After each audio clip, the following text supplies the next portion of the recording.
mga kalaag, nandito tayo ngayon, no? Magluluto tayo ng tinulang sa amin to, putput, no? Fresh na fresh to, guys, no? Dalawa lang kami, ang aking asawa at ako. Aming isang anak na nandito sa amin ay hindi pa kumakain ng ganito, matatakot pa. Kaya kami lang dalawa ang kumakain, kaya tamang-tama lang to siguro.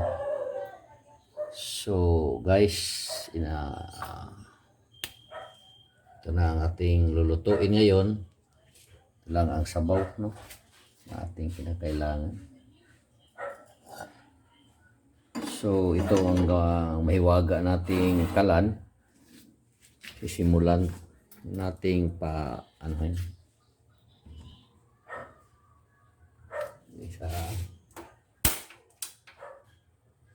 pinapaandar na natin ang ating kalan. Tatakpan natin.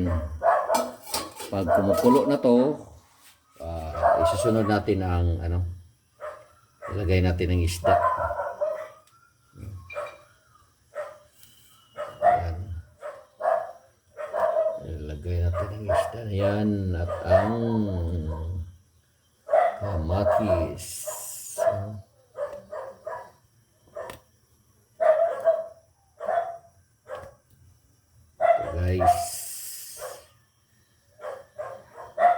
Guys, napipilay. Okay, kukunin ko lang guys ang pinaka-importanting ingredients para sa akin.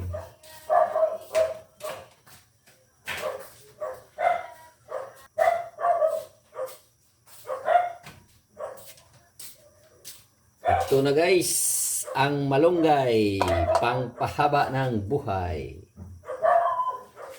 So guys, maganda ito sa katawan, pampalakas itong malunggay, no? Lalo't na nasa 50 na tayo, kinakailangan natin na magbawas ng mga pagkain ng mga matataba, no? Mga red meat. So dito tayo sa mga pagkain na minus ang kolesterol, walang kolesterol, at saka yung mga gulay, no? Yung kamatis, yung bawang, saka yung bombay, no? Sibuyas dahon, kamatis, yung may konting limonsito. Yun, pagkatapos ng ihain natin, ilalagay ito yan para medyo umasim.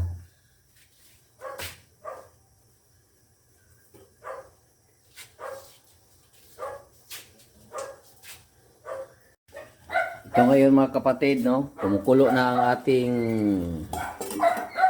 tubig.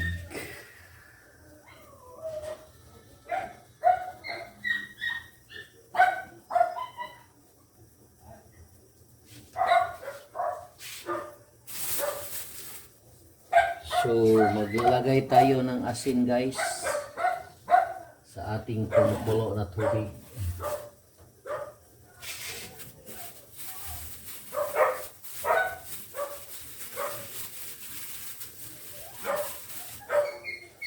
Mga isang kutsara lang guys, kinamay lang.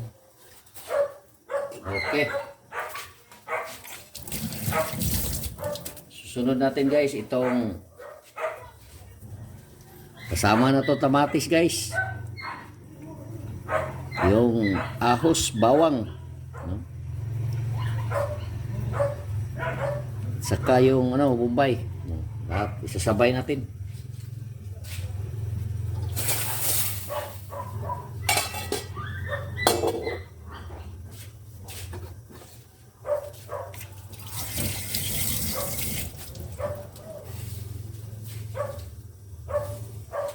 Ito na guys, ang nangyayari sa ating putput guys, sa ating isda, no?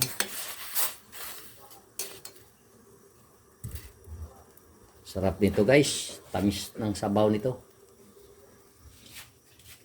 Mamaya guys, pagkatapos ng 1 minute before natin ay ihahain, ilagay natin yung malunggay bago tong mauna tong sibuyas.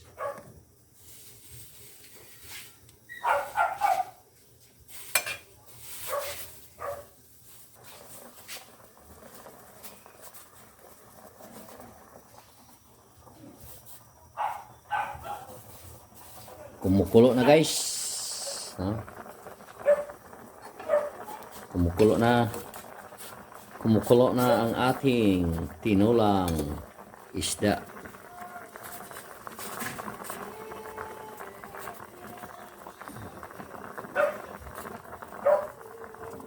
Tikman natin guys. Kung may lasa na ba. Sarap guys.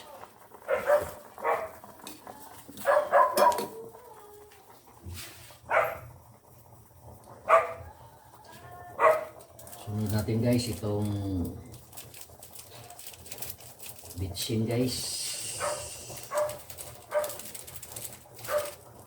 Ajinomoto.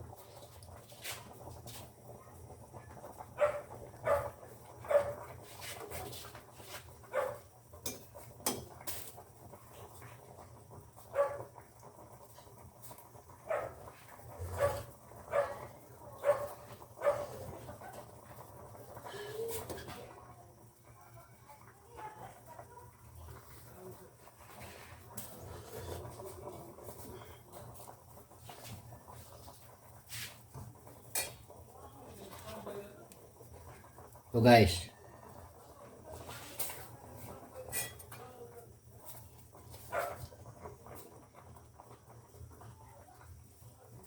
sibuyas dahon guys, no?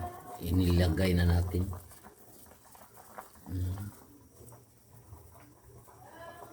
So,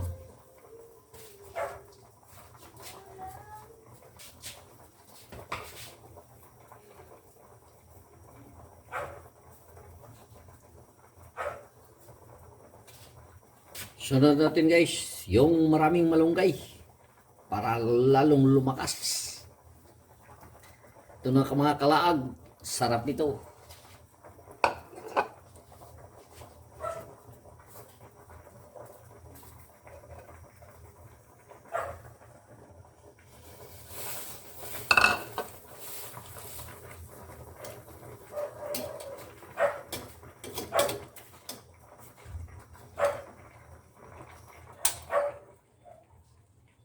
Ito guys, pinapatay na natin ang apoy. Ito na ang resulta. Maraming malunggay guys. Pero sa di gusto ng maraming malunggay, pwede naman di lagyan ng malunggay. Pero sa akin lang ano to, ang sinasabi na your food is your medicine. The medicine is your food. No? You become what you eat. No?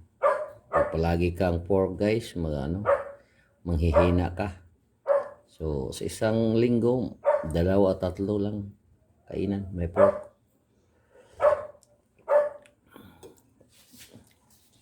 Guys, thank you for watching nya. Please subscribe. Thank you. Pagkain mahirap to guys, pero sapat naman ito, masarap naman.